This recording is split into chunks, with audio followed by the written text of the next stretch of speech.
Welcome back to Winning Hand, the podcast about Marvel Champions, one card at a time. My name is Boom Guy. Thank you so much for being here.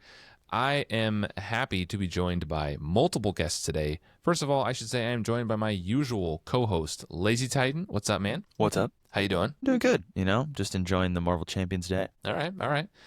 We also have with us today the Marvel Champions from the Marvel Champions podcast, Ryan and Scott. How you doing, guys? Good. Doing good. It's good to be on a winning podcast. Yeah, it's a nice change for you guys. Just kidding. Are you calling us a losing podcast, Scott? A nice change, what? No. If you guys don't know, listeners, viewers, these guys are from the Marvel Champions podcast. You can find them anywhere that you get your audio podcasts or on YouTube now. They have now added video to their arsenal, and it is going well, I think, so far. I was just on your show recently for episode 100. What a milestone. Incredible. Congratulations. How do you guys manage to get so many episodes out and stay so consistent? No sleep. That's right. Stay up late and edit and just record as much as we can. So yeah, you can sleep when your podcast is forget dead, about right? our families. Yeah. Yeah. Okay.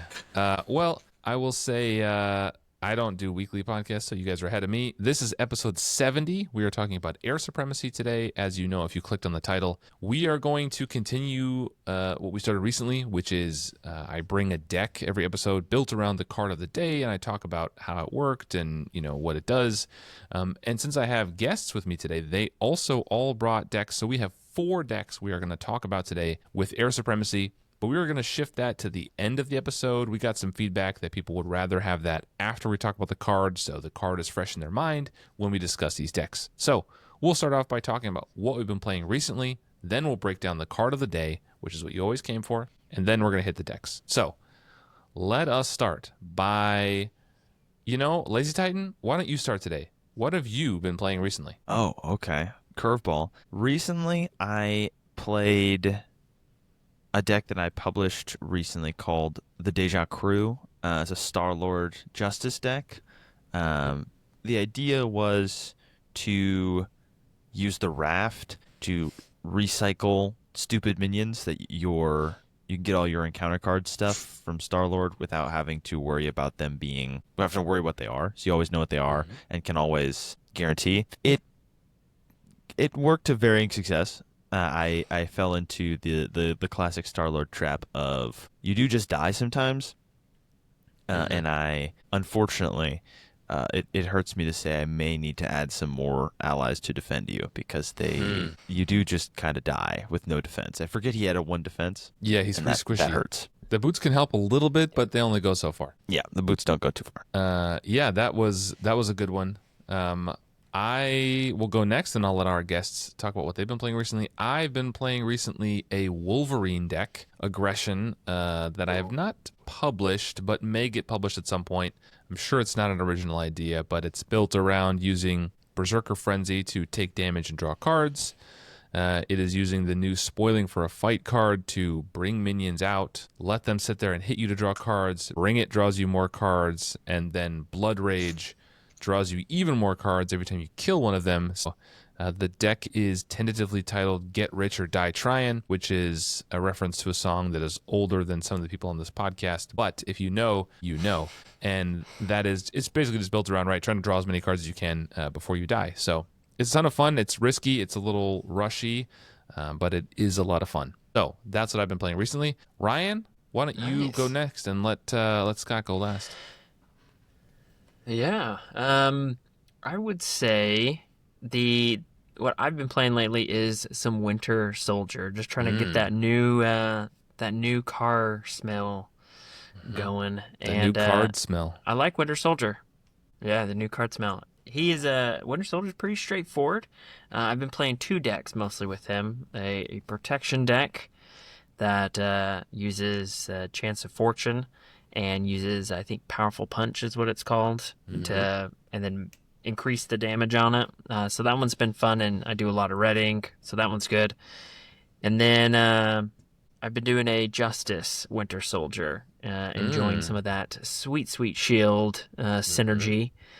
And as well as Lazy Titan doing the Raft Love reoccurring some minions Yeah. and doing that one. I think my working title, I've worked with Scott on this one. With the Winter Soldier deck for Justice might be Barnes Supremacy. If you're a big fan of the Bourne series, so a little I sneaky, am. sneaky. Yeah, I like that title. I'm a sucker for a good deck title. I will say that's like a thing that Absolutely. I really go for. I like a good title. I recently just published a deck not that long ago when you're listening to this, a Cyclops deck called Team Yeeter, which is all about getting allies out and then discarding them to get benefits. So, I'm a sucker for a good pun or a musical reference, as we found out with my man 50 Cent earlier and Wolverine. So, it is what it is.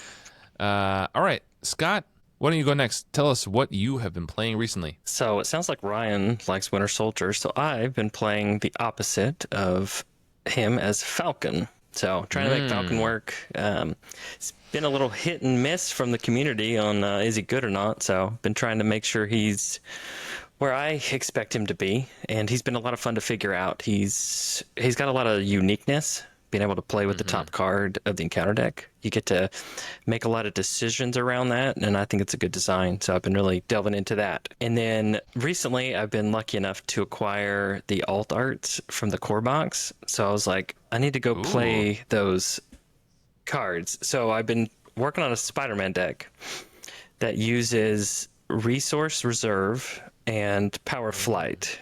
And you're like, whoa, why Power Flight? That's dumb. can see He's where not this is aerial. going. But his swinging web kick is. So the thought is you just dump that into Resource Reserve, and then you get to play a one cost, hopefully with his web shooters. So it's almost free swinging web kick when you need it. So That's Swing pretty web cool. kick's How's it working? famously good. it's hit and miss. So I've got to build up some things, try and get some, I think, pieces around him to be able to grab some resource cards. I think I need to pull in maybe a beast to help with that. And I don't play a ton of leadership, so it's been, Oh man. yeah. So having to get my leadership feet back under me. Well, with that deck being a bit of a kick or miss, interested in hearing about your thoughts on Falcon, because I have been through a bit of a journey with him. How are you feeling about Falcon? I think for a lot of people, you pretty much just throw the precon away. And Ryan's had a good protection deck that I think works well to what he can do and likes to do. That knowing kind of what's coming at you on the villain phase before it begins is beneficial, especially for protection. So I don't think he's as bad as people are saying. I mean, I have played probably 12 games of Falcon at this point. I played him through a whole campaign, and I played a bunch of other games, different aspects. He has dropped like a rock. So, clipped wings, Falcon is plummeting to the ground. I was very excited for him. I have been pretty disappointed with what we got. I just think it doesn't work for me. I think he's clunky. I can't really, other than just bouncing Red Wing up and down multiple times a turn, which is certainly effective. It's just not a lot of interesting decisions there. It's kind of boring to me. But Falcon has been a bit of a swing and a miss, I'm afraid. Yeah, the game we played, it was our first game together, and I played Falcon, and as Scott mentioned, I played a protection deck, and it was pretty dominant. It worked out the right time. Like draw their fire, I think is a really cool card. Yeah, but it's agreed. very similar to Magneto's Chuck a Dude. It just doesn't always hit, but if you can get it to hit, it's really great. But that's the hard part is he's that hit or miss. Sometimes everything works perfect, and then other times it's just kind of blah. Yeah, Magneto's one cost Chuck a Dude event is famously a bit of a hit or miss as well. But yeah, I think, okay, so then since we talked about Falcon, why don't we talk about the other one, Winter Soldier? Let's be a little more positive. How are you guys feeling about Winter Soldier? You can chime in on this too, Lazy Titan. I know you played the Winter Soldier as well. Did play a bit of Winter Soldier. He's right up my alley. I like it. He has a couple cards I'm not a huge fan of. I don't love his preparation. Feels like it could cost 1, and his rifle kind of bothered me. It feels like it doesn't do a lot for 3 cost for like effectively 2 damage. But other than that, his events are really cool. Arm block is incredible if you pay for it with the arm. It's just a take no damage, deal 4 back event, which is pretty sweet. That seems okay. And then Winter Soldier's built-in ability is obviously very strong. Just being able to guarantee that you're going to thwart, and it's not thwart, it's remove threat, which helps sometimes. But being able to just cycle minions, I unfortunately liked him a lot in Justice as well, because of the raft is crazy strong. Yeah. And also infiltration is kind of crazy strong. That card's kind of ridiculous. Yeah, it's pretty nice. So just being able to thwart for 5 and then maybe get a minion, and then if you do, you kill it and thwart for 2 more. I just kind of wish he had... I get the theme, but I kind of wish he had a thwart event of his own so that he could do something without minions in the deck. Because if you run into a low minion count encounter set, you're just kind of out of luck. The raft helps with that. There's a lot more cards to pull minions out, and his house, it's cool. I like the design. Yeah. It's fun and it feels good. What do you guys think, Scott and Ryan? Give me a quick little synopsis on your experience with Winter Soldier. So I'm always like very cautious and like pessimistic about heroes that have a minion very heavy focused. I always worry because it's either like feast or famine. It either like works good or it doesn't. And with Winter Soldier, I was pleasantly surprised. It like works better than I was anticipating, which made him more fun to play. And it's not like playing a Valkyrie where it's like, well, I can't do half the stuff I want to do, so this character's not very good. I liked him in aggression, using the man on the wall. Yeah, and just like that card is crazy. Yeah, and like Lazy Titan said, his safe house is good because it just puts them into play. Because you can only use it in alter ego, so if you can even grab Quick Strike, which is nice because you're like, I don't care, Quick Strike me, I'm in alter ego. So it's good in that it works, and it works more often than it doesn't. So it's a positive for me. What about you, Ryan? I would say Winter Soldier has just been more straightforward, which just makes it more approachable, more accessible, so on and so forth. I think overall he's been a win for me. I will note that one of my more favorite combos of his since his rifle was brought up is actually using his rifle with leading blow in protection to basically guarantee a hit, because it's going to be a 4 at minimum, and then reload for another attack. So, okay, directed force works well with the rifle as well. If you wanna, it's a little loved card, but I think it's quite good.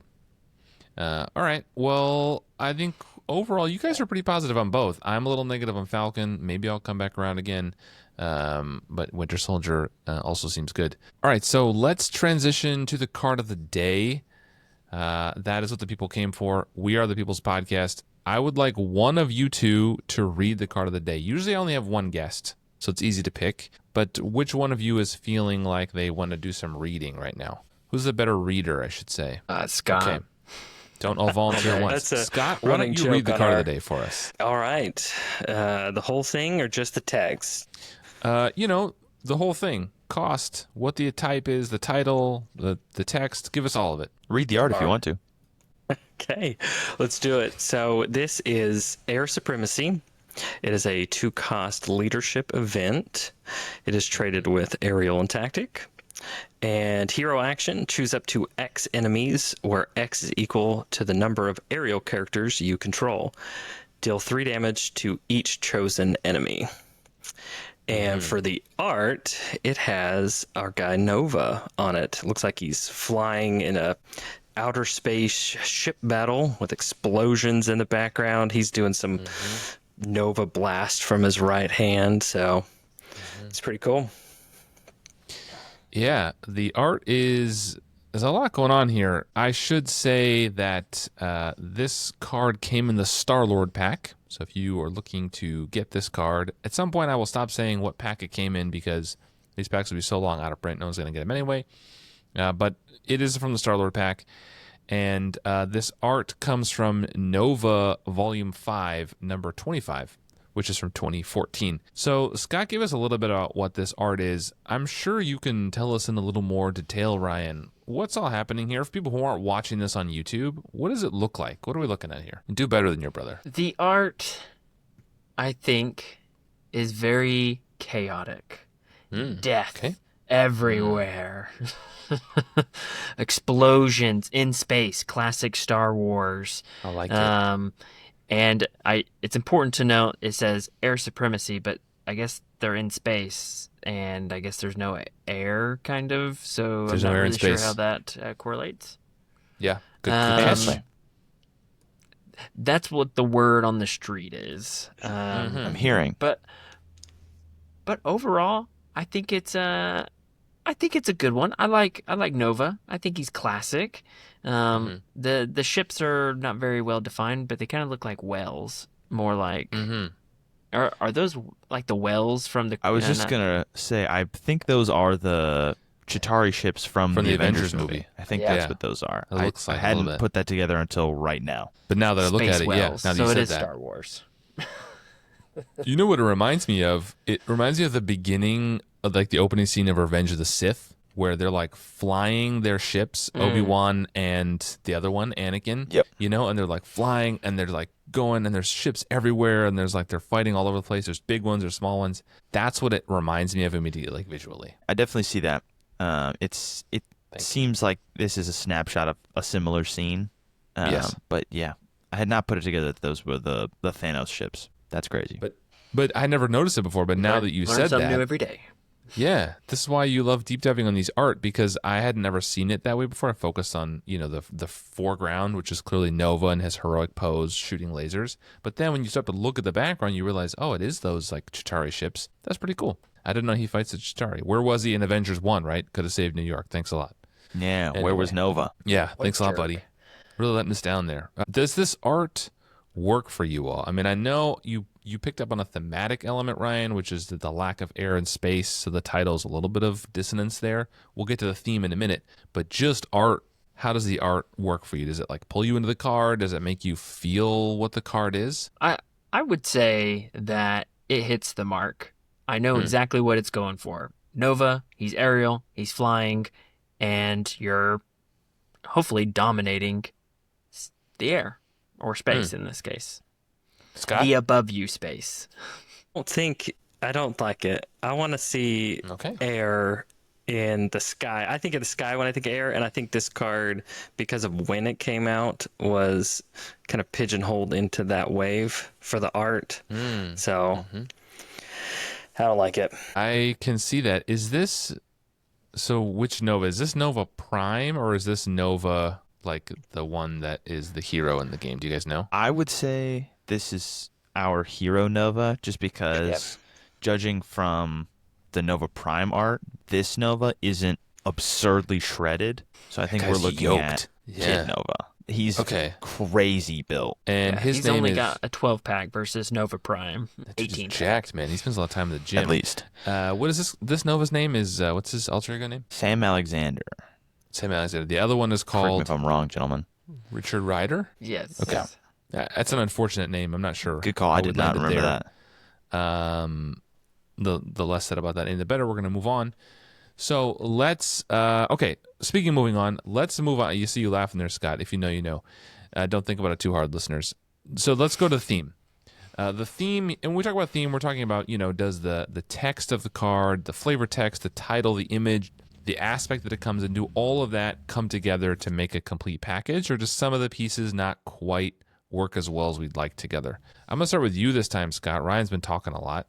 Let you get a word in for a change. Scott, how's the theme here? Does it come together? Does it work for you? It does. I think at this point in the game, tactic wasn't like a big keyword, and I think this is a tactic, right? You got to have some things set up in place, and I definitely feel this is good theme-wise for being a tactic, and what it does, having to key in on aerial characters. So, yeah. Agreed. Lazy Titan, what say you about the theme here? I like the theme here. I think, barring the space no air debate, which we haven't got a confirmed answer on, I think this is one of the first fun payoffs for aerial characters. We hadn't gotten a lot of things that cared about aerial until this wave. This is where we got Dive Bomb as well. So it was the beginning of the aerial payoffs. A lot of those earlier aerial payoffs were a little underpowered.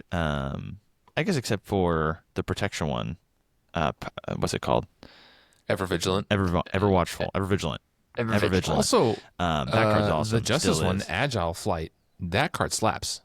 That card's really good. Besides, I think that card's underrated. But obviously, Dive Bomb came out as the winner of that cycle just because of its number one pal. But I think this is cool. The only problem I have with this card is that you can't pick the same enemy twice. But that's not really a theme thing. So you're they're kind of going for like a strafing run. Is what I imagine they're doing. I think it's cool. I like the art. I like the overall vibe of the card. It works with the border of the card, which I think we talk about sometimes. Yeah, we do. Art of cards doesn't Color fit works together. its border. I think it's good. Yeah, I All right. think I agree. I will dock some points here, as longtime listeners will know. There's no flavor text, so I'm a big flavor text guy. I'm a little upset. And there's space for it. Plenty of space in that card for flavor text, and they chose not to. That's a miss on the theme for me. I do like the theme of Air Supremacy that feels like a bombardment, like you're just, you're going wide rather than focusing on one. So I like that you can't pick the same one again and again. I also like that, you don't have to be aerial. I think often the aerial cards, either you have to be aerial or we kind of associate it with being aerial. I think this may be the only one that you don't have to be, right? Like Agile Flight, Dive Bomb, Ever Vigilant, Yaw and Roll. Like most of them you have to be aerial. Require it. This one, you don't. I have long been trying to make Which I this think is card also work. I think it's also good flavor for leadership. That's the one that doesn't require you Agreed. to be aerial. You can rely Agreed. on your team. Yeah. No, we're going to talk about this in the power in a minute. I have long been trying to get this card to work, and which we'll talk about in a second. Ryan, thematically, does this card work for you? Where are you at on theme here? Yeah, I would be in agreement with everyone. I think the biggest thing that for me with the theme, and we'll get more into it, I'm sure, but it's, even though it does damage, it's not an attack, and I like the idea that aerial is away from the attack. They're like this was it strafing pass or whatever. Yeah, strafing run. That's it. I think that fits with what it's trying to do, and so I like being able to get around, retaliate with it because you're flying away. So I think stun. thematically that works perfect. Yeah. And stun. I think that's good. Well, then let's lead into the power here. And since you were just talking, Ryan, why don't you just keep on rolling? How strong is Air Supremacy? I think this one, I'm cautious to say balanced, but I think it can be strong in certain scenarios and in certain player counts.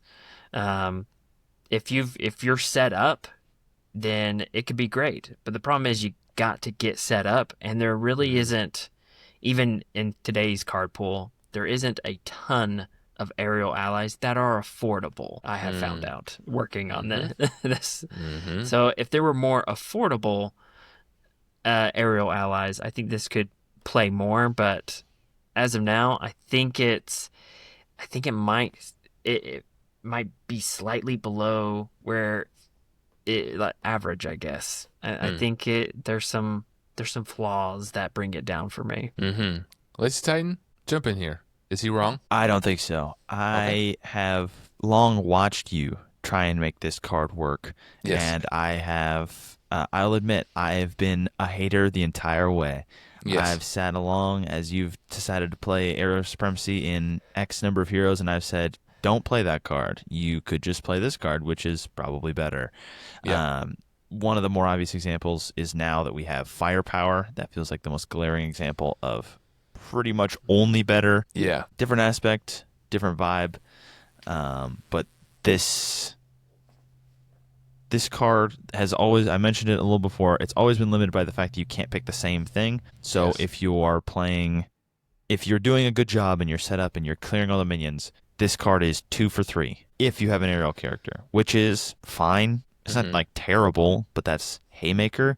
And I mean, I don't see how many people out there are playing Haymaker. Okay. I will give it credit that it scales to player count. So in a 4-player game, there's often more minions existing, which makes this a lot more useful, which feels good for leadership. Yes. But in a 1 to 2-player game, this card often just doesn't feel like it has enough targets.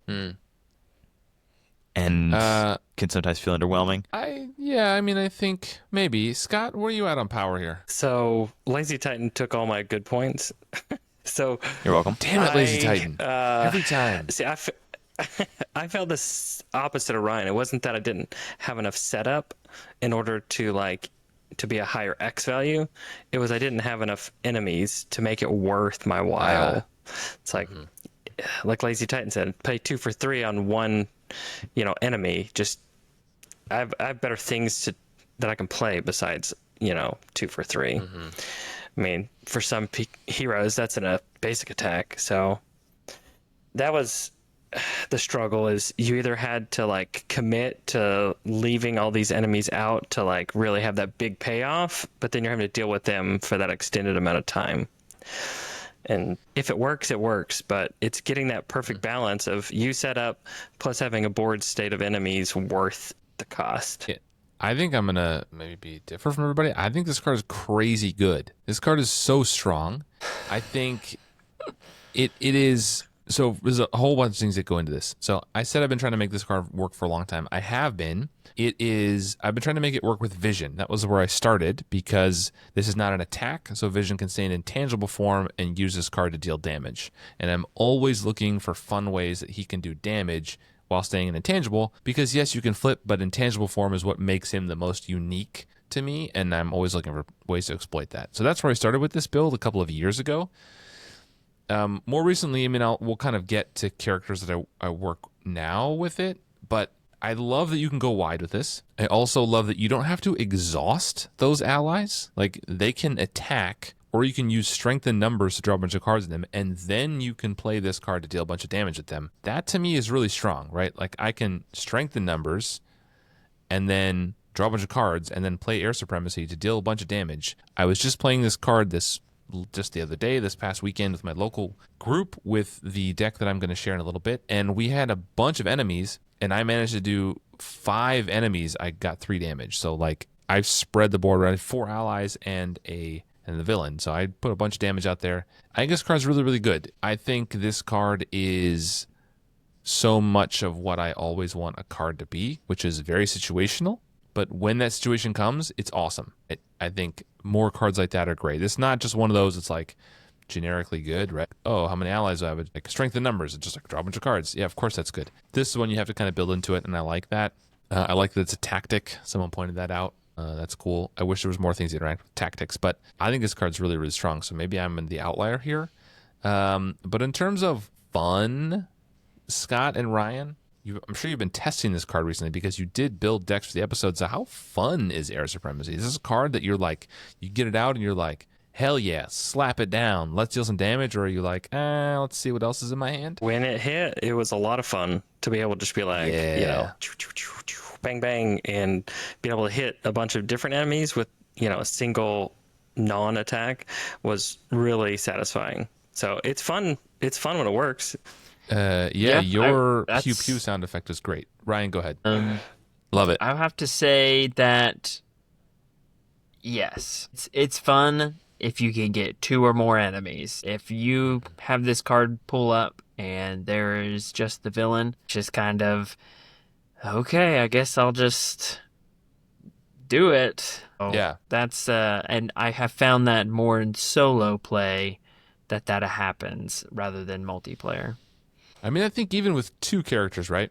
Let's assume you're playing a hero who's aerial, and you have 1 ally who's aerial, and there's at least 1 minion out, which in a 2-player game is not unreasonable to assume. I think then you're still doing 2 for 3 and 3, which is just better than, well, I don't know if it's better than 2 for 6. It's different. But 2 for 3 and 3 6 total. That's really good, I think. And then from there, it just gets crazy, right? If you're doing That's 2 melee for for 3, two. 3, and 3, 2 for 3, 3, 3, and 3, like it goes crazy if you can get it. I think if you only have one character, 2 for 3 is a little underwhelming. I will give you that. But as soon as you get to 2 and above, it goes crazy, I think. And that's when it feels great. You're like, oh, don't worry, guys. Yeah. I got Air Supremacy. These dudes are cooked. And obviously, the scenario is going to make a big difference. If you're playing this with Sinister Six, it's going to be great. 4 Horsemen. Look out. You guys are cooked. So how fun? Lazy Titan and Scott, how fun is this card? Chime in. You go ahead, Scott. Well, it sounds like you have to do the boom guy method and just stack the encounter deck with minions to make it a lot of fun. Well, maybe. But I mean, you do that, and you know, hopefully it hits a lot more because you have more chances. But when it hits, I think it's a lot of fun. Agreed. I agree. Okay. I think it does. It feels good if you hit multiple enemies. But that's the nice thing about Marvel Champions is that if there's not multiple enemies, you can always just spend this for something else in your hand. That's true. Is this a Spike, Johnny, or Timmy card? I'll go first. I would say Timmy for sure. Okay, Lazy Titan says it's a Timmy card. Why is it a Timmy card? Just because I think Timmy's the combo player, right? This is all about the setup and the payoff. And I feel like the quintessential Timmy card is very much in line of what you like, Boom Guy, which is a card you have to set up a lot and do a lot for, and then get a slightly above average payoff. I think feel like that's Johnny's the one you mean. Timmy is the big splashy one. Johnny's the combo, and Spike is like the efficiency player. Oh, So yeah. I guess this is a Johnny card. Switch them around. Yes. Johnny card. But yeah, so it's just all about the setup, and it can pay off, and it is good, but I think often requires more effort. If you're playing less than 4 players, I think it requires more effort than too much effort to make it a super efficient card, but it is still good. Ryan and Scott, are you guys familiar with the Johnny, Timmy, Spike archetype of cards? No. not Okay, it's too like a much. classification No, I was that gonna comes have from to- Magic the Gathering. And it talks about players in card games, and the Spike player is the guy who values ruthless efficiency. It's pure numbers. It's just going to grind you down. Timmy's the one who likes big splashy things like Dive Bomb. He wants to play that one big card, goes crazy, and loves it. And Johnny is the player who likes to do these combos where you get this piece and this piece and this piece, and you set up this little engine, and the gears turn, and then something happens. So within that context, we usually kind of assign these cards to one of those players. But since you're not familiar with it, I mean, I think I will also say this is a Johnny card. Well- This is a card that the combo player likes. Yeah. I would agree that it is more of a Johnny combo. I feel like leadership is a lot of forced combos. And so you kind of have to do things in leadership to make leadership work. That's kind of what leadership is, though, right? There are very few actual attack, thwart, and defending events. There are a few. I think I can think of like mass attack, go all out, push ahead. That might be it. I mean, it does rely a lot on allies or buffing other players or buffing the table and, moxie when you flip, so I think it is inherently a little bit combo centric. And like you said, you have to have the allies really to make it work for the most part. Okay, let's move on to final thoughts then. You guys are not new here, but I will explain it to you anyway. Final thoughts on a card. We rate them 1 to 10. I guess you can go 0 to 10 if you're really feeling spicy. But 5 is right in the middle. It's true neutral. It is not a negative score. It's not a failing score, even though 5 out of 10 sounds bad. But it's kind of right in the middle of the spectrum. Lazy Titan, why don't you be a good host and demonstrate how to give a final rating for a card, and then we'll let these two gentlemen go. So out of 10, what is your final rating on Air Supremacy, Lazy Titan? Easy. Allow me to show these 2 prior guests how it's done. I love that. I will say this card is a 7. Okay. It has value. It's not just bad. It can pay off. It can do things. The payoff isn't huge. I'll dock it a point for no flavor text. But I like the vibe of it. Like Ryan was saying, I like the no. Okay. So, Ryan, why don't you go next and tell us your final rating on Air Supremacy? I think if I incorporate the whole package, it's probably going to be maybe a 6.2, maybe 6.5 if I'm feeling generous. I think there's definitely worth in it, but I have found when I have played it, even if I'm playing an aerial character, I will choose other options, and I hate to say it, but it just doesn't get played enough, and because of that, I can't give it much more than 6.5. Okay. Scott, what do you got for this one? I feel like it's just you guys keep taking all of what I'm going to do. So I was going to give it a 6.5 as well. You can So say I it think again. you need to start writing these down so we can show them so we know I'm not just copying off of Lazy Titan Ryan, okay? So 6.5, it's good. It's above the average if you can make it work. But I think we said it's decent for cost, but if you really want it to work, it does have a lot of setup cost. If you really want to maximize this card, you have to put out some aerial allies. If you want it to hit more than one person, you be the hero with aerial, you're going to need at least one or two allies, and those are not going to be cheap in leadership and aerial. You're looking 3 or more cost. So by the time you get ready to use this, you've already spent a couple of hands worth of resources. So to me, that brings the value a little bit down. The other thing is, I don't know if I want to run 3 copies of this. Maybe I only put in a couple of copies. So 6.5. Okay, and I'm looking forward eagerly to both of your decks that we're going to share in a minute. I will give the final rating of today. I think this card is awesome. So shout out to community member Bananas to start with. I'm going to give this card 4 stars out of 5. That does translate to an 8 out of 10.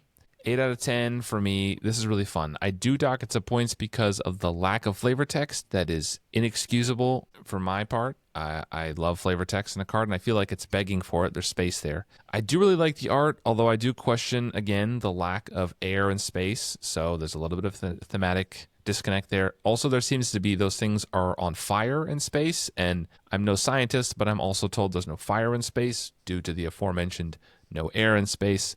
But hey, what do I know? I'm just a guy who runs a podcast. I think this card is good. I think it does require some build around. You do have to include some aerial allies. You could just be aerial too. We did talk recently in an episode about the Adam Warlock ally, who is a leadership ally, 3 cost, who is aerial. So a lot of decks you run him in, you want him to stay around because you want to get maximum value of his ability when you use his basic activations. So in a deck like that, for example, if you are aerial and you're running one aerial ally that's going to stay out the whole game, you could put this in and you're getting 2 for 3 and 3. I think that's still pretty good value. So I do think it's pretty flexible. Again, it's not an attack, so it gets around stunning, it gets around retaliate, it gets around all that kind of stuff. So anything that says, taking damage from an attack or whatever like that, like Magneto's bubble, stuff like that, like it's cool.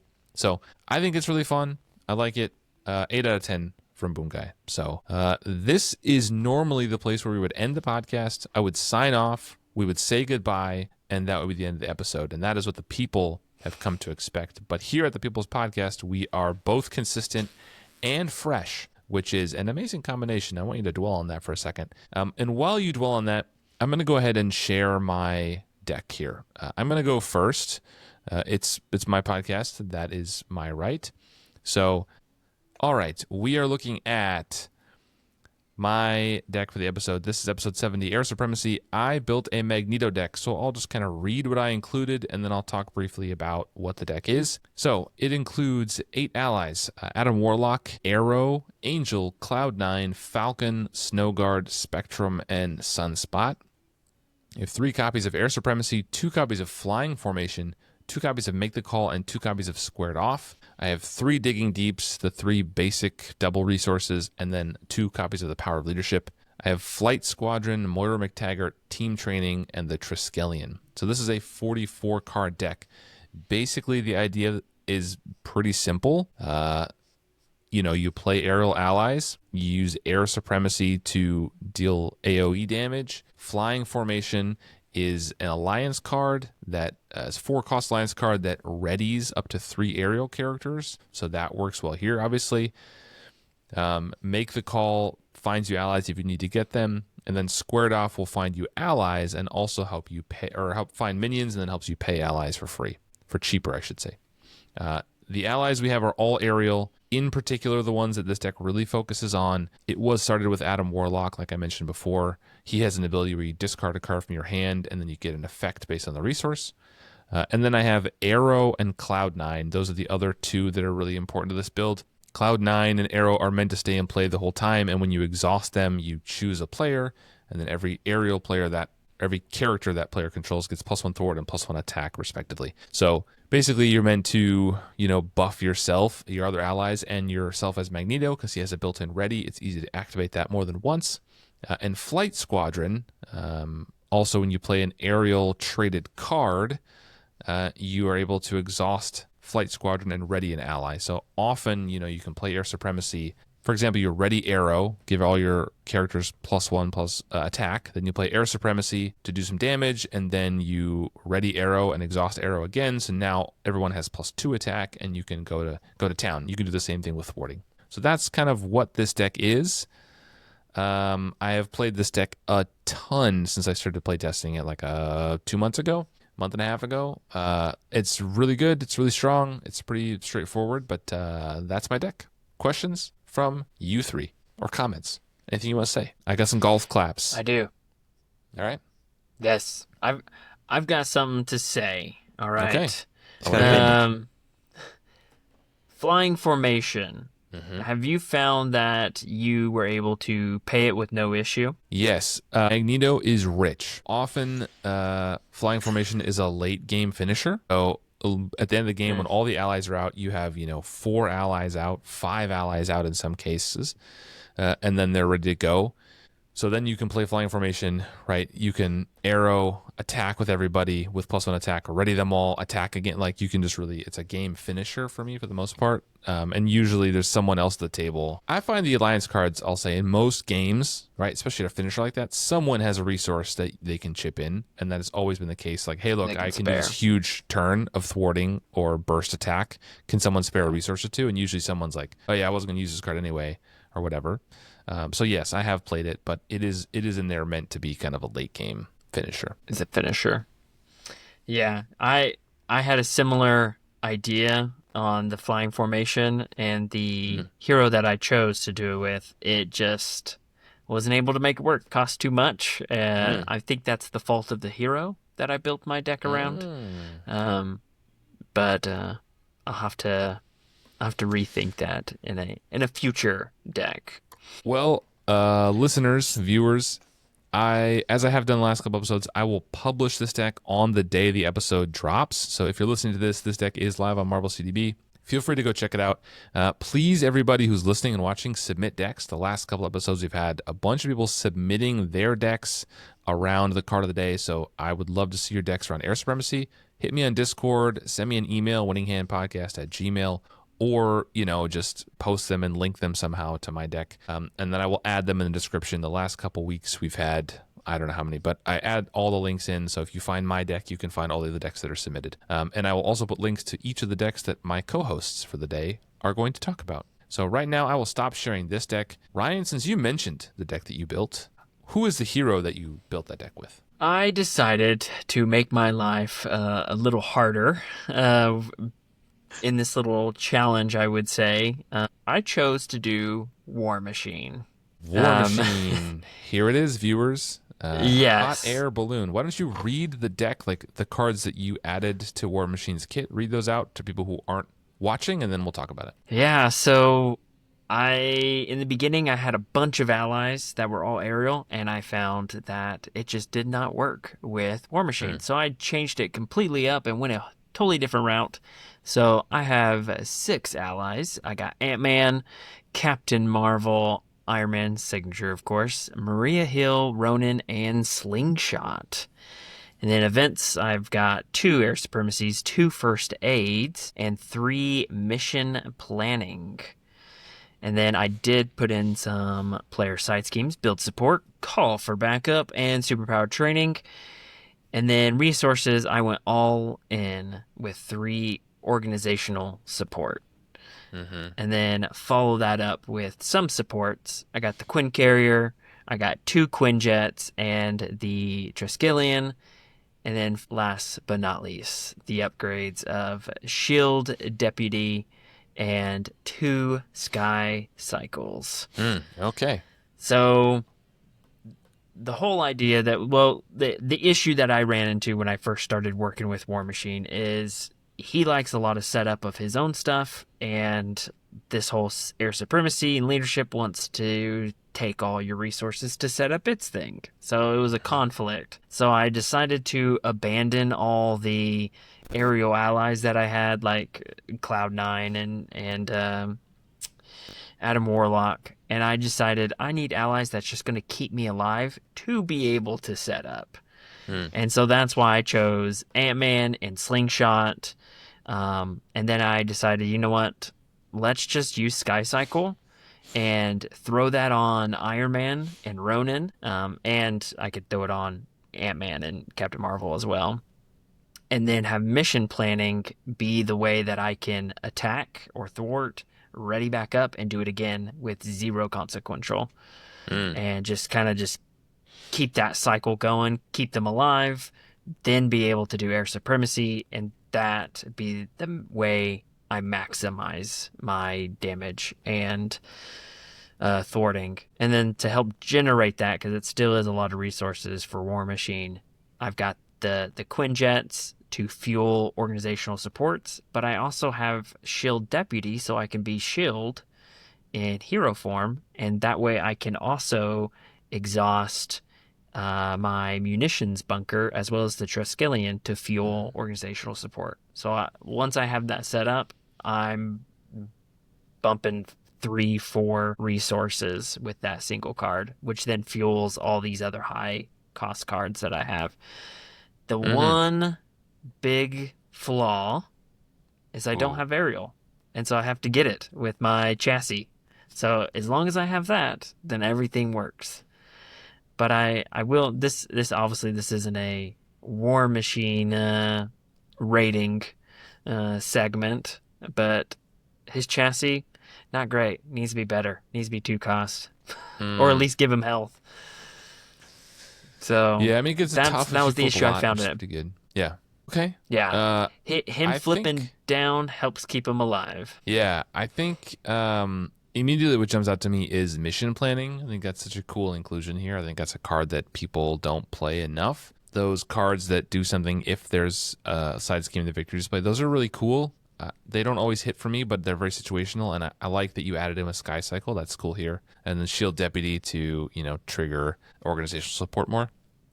Now, I really like this. Did you test it? I did.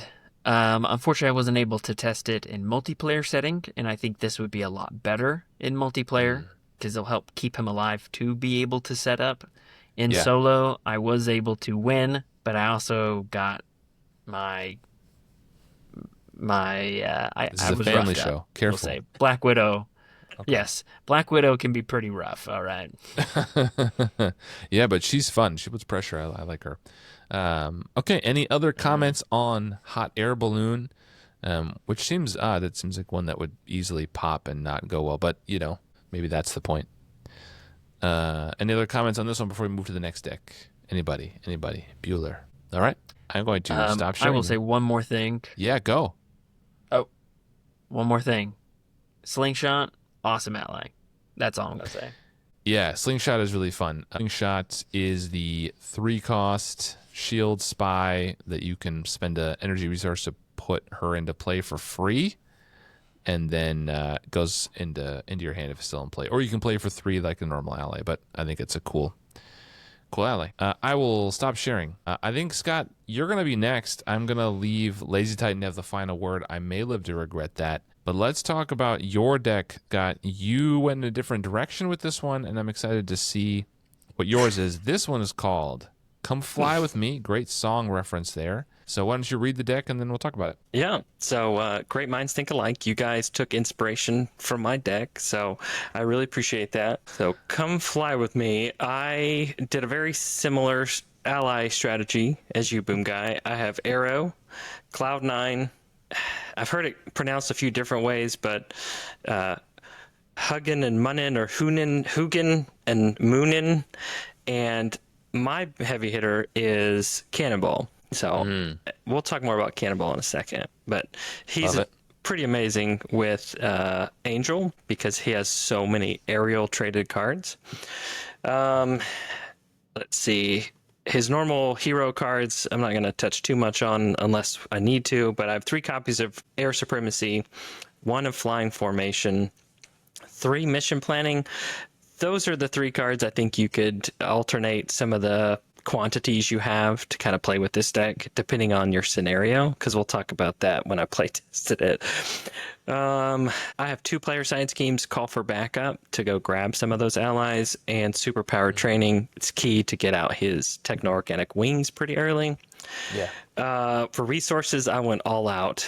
He comes with 2 special resources in his kit, which is nice. They're standard 3, and then 3 Power of Flights, and then 2 Power of Leaderships, just because those high cost allies. And then supports, Command Team ×2. We want to ready some of those to get some benefits. 1 team building exercise, because aerial's on everything. Triskelion, when we need it, we want 4. And then, I did add it after the fact, after I play tested. I added a sidearm in here, and Soaring Acrobatics, and an X-Gene. So the main thing is Angel's pretty good on his own. You can kind of set up because you have so much money. I mean, he is Warren Worthington III. He has all this money, so he just can pay everything out. He opens his trench coat, and it just money falls out. Whoa, okay. So he can pay for stuff pretty easy. Okay. Hey, it's This is a family my show, friend- Scott. Hey, it's not me. It's the card art. Okay, he's wearing a trench coat. That's true. That's true. So Cannonball, he is amazing because he doesn't take consequential damage if you have aerial cards in your hand. As long as you have 2, he doesn't take any consequential damage. The other card I found as I was playing, because for some reason I thought, this only affects my hero, but Soaring Acrobatics, you can use on any aerial character you control. So Correct. he goes from a a base of a 2/2. He He's can a do 2/2. 2 or 3 or 3, depending on what you need. Yeah. And then same strategy with you of Arrow and Cloud9. Whatever I need for that time, I just exhaust one of them. And then because I have all those, the Air Supremacy works when I need it to. Flying Formation, I can pay with that for 2 of his cards, or actually 1 card and a Techno-Organic Wing. So Good call. Good it was call. real easy to pay for stuff. Yeah. So the one thing I did find out was Cannonball struggles with a villain that has Retaliate. So that's why Ooh, the yeah. sidearm was needed and added to the deck. Because I did some playtesting against MODOK, and I couldn't really MODOK is attack rough. MODOK. I could thwart like crazy, but MODOK wanted to, deal me some extra Retaliate, and Cannonball doesn't want that. Yeah. This is a fun deck. So a lot of money, a lot of attack, a lot of thwart. Angel can ready Yeah. too, because you Yeah. can flip to either side, and his Metamorphosis is crazy good. Let's see, what's it? Yeah, Metamorphosis. You can like flip up with that from Alter Ego, and then flip to your other hero form. Get to like double dip on his abilities. Yeah. Oh, so good.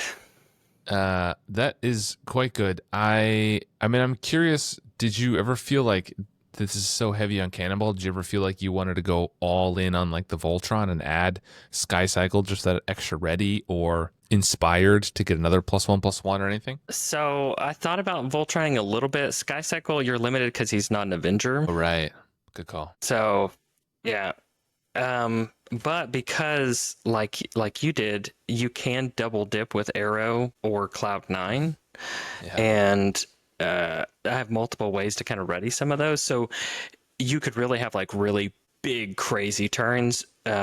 And with the mission planning too, even if I didn't have the aerial cards, I could just have them all do crazy amounts of, smaller packets of damage or thwart. Yeah. So I like that. That's pretty good. It was nice because I could lean in on, because sometimes like, oh, I'm Angel, I can only thwart, or I'm Archangel, I can only attack.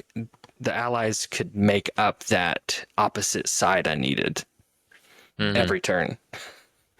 And he has kind of a ready built in, right, with his wings, so you can take advantage of Arrow and Cloud9 on your own abilities too, that's one of the reasons I went with Magnetos, because I can also use them for me to ready. So that's cool.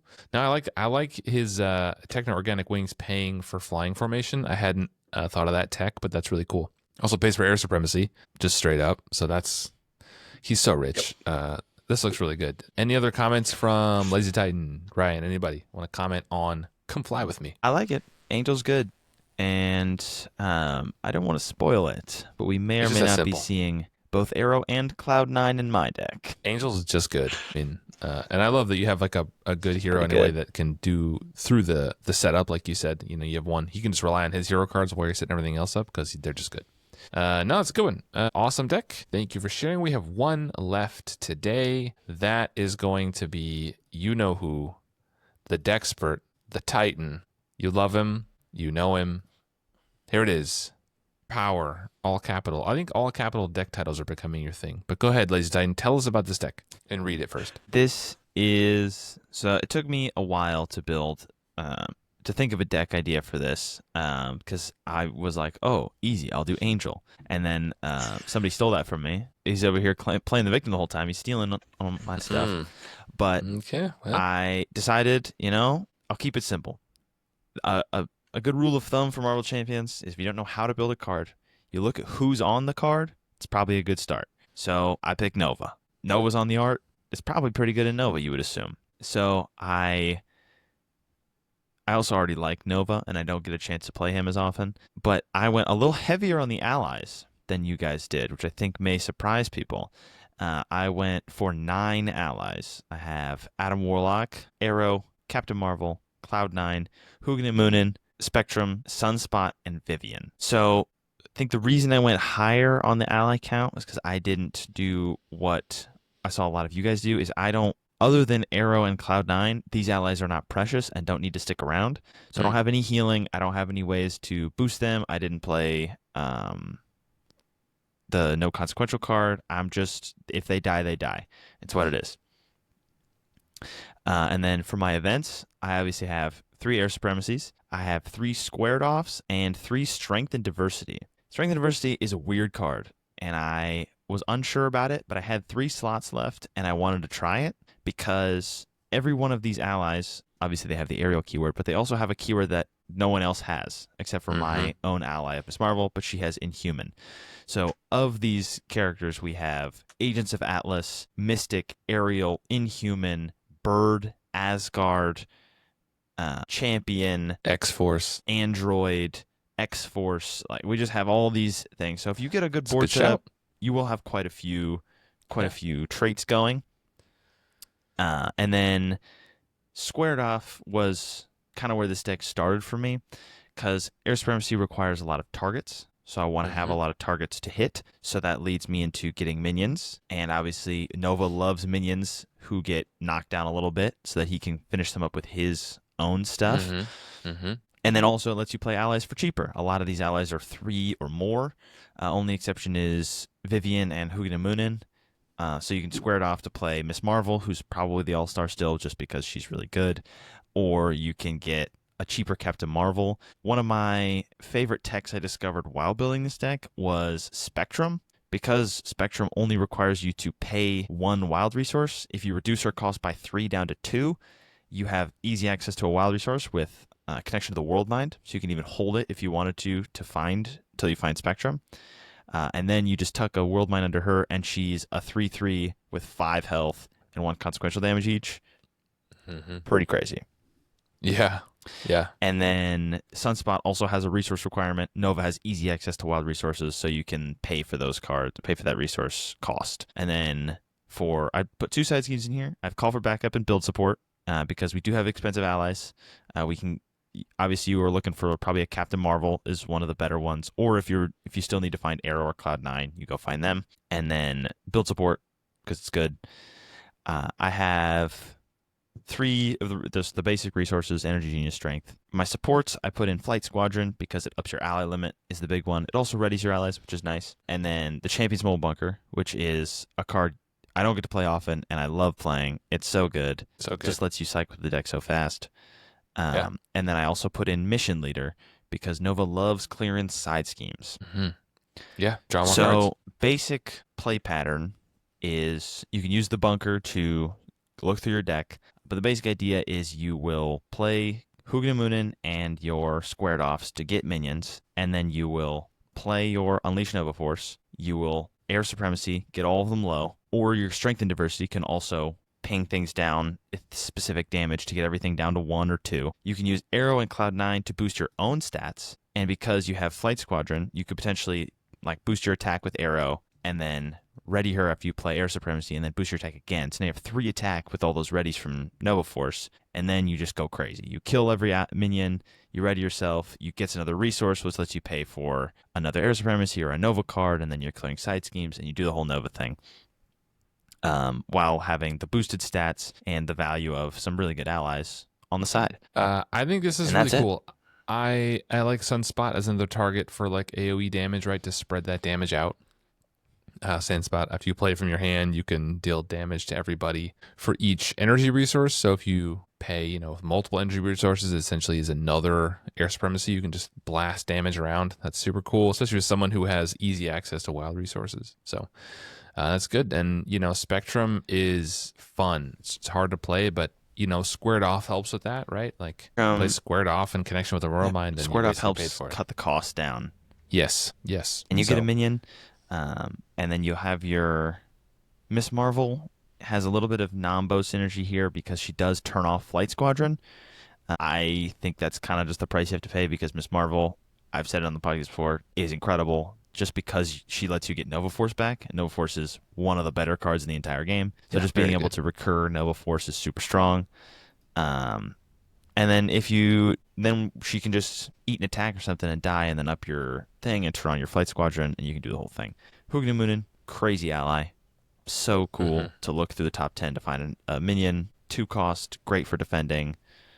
There's just a lot of good aerial allies, and Nova's cards are also very cheap because they only cost 1 if you're paying for the wild resources, which is Helmet obviously is.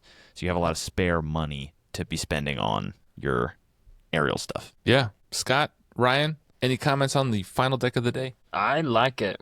I like Nova. I think he's a really fun character, and you can do some really fun decks. This looks like a really fun deck. I'm excited to try this one more than mine. Ouch. I like the idea behind it. I do have a question Yeah. because cards sometimes just don't work for me. Have you found that squared off has been a great card for you? Maybe for this deck, but just in general, just a great card? Because every time I play it, I feel like it's like maybe hits 10% of the time. Either I don't have an ally or it's not worth it kind of thing. I love Squared Off. I don't play a ton of leadership, but if I do, it's probably in there. That's mostly just because I'm a degenerate and that's how I play the game. Get a minion is the upside of that card for me, and the rest of that card you can forget. Whenever I'm playing a hero, I like to have a card that gets minions because that's usually what I'm going to try and do. But playing an ally for 3 less is super strong. And when you are able to, the thing I love about all those minion cards is that if you're able to get value out of the minion, it's just upside as a cost for upside. So you can then just play an ally. It's basically just a triple resource that gives you a thing to trigger Nova Force to then do your whole thing. And because Nova just builds these crazy turns, you can even just like flip down and let him scheme on you just to build up a board. I love Squared Off. Like I said, don't play leadership a ton, and when I do, I play it. I'm not a huge ally guy in general, but I think if you're going to play allies, I think Squared Off is awesome. It also just opens up a lot of those allies that are earlier and cost too much, like Beta Ray Bill, who just costs way too much and is good. So it lets you play things like that. It lets you play things like Spectrum easier. I like it. But I can definitely see it being unpopular or Yeah, not. I work think for it everybody. looks good in this deck. Good ad. I think one I'm of gonna the have to try things this that deck out because for some reason, Nova's just one of those characters that is like the opposite of my play style or something, but I just can never make Nova work. So maybe I will have to get back on the Nova bicycle and try it again, and maybe use your deck. I love Nova. Nova's one of my favorite heroes. I don't play him a lot because he's best in multiplayer, and he does kind of often end up as like a solitaire kind of hero where I can sit there for 15 to 20 minutes taking a turn and just like doing a million things, and everyone else just kind of watches me play, which is why I don't usually bring him to the con and stuff, because that's not super fun to play with. To just like watch a guy have a cool deck isn't super awesome. I mean, but I think he is for awesome. me, it's Playing him in 1 or 2 player. for me, it's not so much the Go ahead. length of the turn, because like Magic and Domino and there's characters that can take really long turns. For me, it's more like the Nova players often like no, like don't finish that side scheme, or like, oh, can you just get that minion down to 1, or like no, like leave it. And then it's like, okay, you have Unleashed Nova Force coming, and not necessarily you, Ladies Titan, but the Nova type player will often be like, oh, leave this, leave that. And then it's like, well, if I can't finish the side scheme and I can't kill the minion in front of me, like what am I supposed to, like I can't do anything, what am I supposed to do, right? So Yeah, that can happen sometimes. that is a trap that you can fall into with Nova, and I urge you to not do that, because that is kind of that feels bad for everyone else at the table. And I get it. I get the greed of Nova Force. It calls to me. But if Yes. you get 2 minions out of that card, it's still one of the best cards ever made. It's just so good See, I that get with 1, I you would don't argue. need 12 triggers on it to make it incredible. It's so strong. Just a Yeah. free ready and a card draw off of killing a minion or a side scheme is crazy. If you're playing a 4-player game and the average board state say there's 5 things, if you get 3 of them, you're chilling, and just let somebody else have a cool turn or do a thing, you'll be fine. Yeah, no, totally agree. I think Nova's a ton of fun, but you just can get to those turns where it's like, no, leave that, and you're like, okay, but now nobody can do anything, and what's the point? For sure. But yeah, no, I think this was awesome. Went a little bit longer. We had 4 decks, but thank you everybody for sharing your decks. I will publish my deck. As I said, I will put the links to the other 3 decks in that deck description, and then people here can decide whether to publish those decks or just leave them private and shareable that way. But yeah, go check out the decks, play them, try them out, please. Thank all of you for putting those together and sharing them with us. Thanks to the champions, Scott and Ryan, for being here. Before we go, why don't you guys tell us about you and where to find you in case people want to. So we talk all things Marvel Champions. We're 2 brothers that love this game. We talk review content, preview content. We've thrown some gameplay here and there. And I'm going to do a selfish plug here. Go subscribe to us on YouTube, please.